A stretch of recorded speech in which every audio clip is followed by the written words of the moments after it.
No, takže teraz si ukážeme, ako sa jednoducho dá spraviť dým, respektíve para na jednoduchej obrázku šálky kávy. Zvolíme si obrázok, kde jednoduchým štecom bielou farbou si namalujeme tvar pripomínajúci, respektíve približný.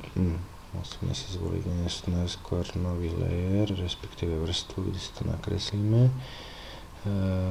Tvár danej pary, na ktorý potom aplikujeme filter.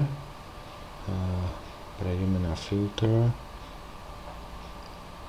blur a box blur, kde si zmeníme jednoducho rádiusy a vidíme, ako sa daná vrstva mení.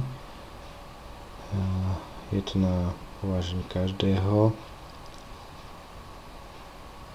Napríklad takto, dáme OK.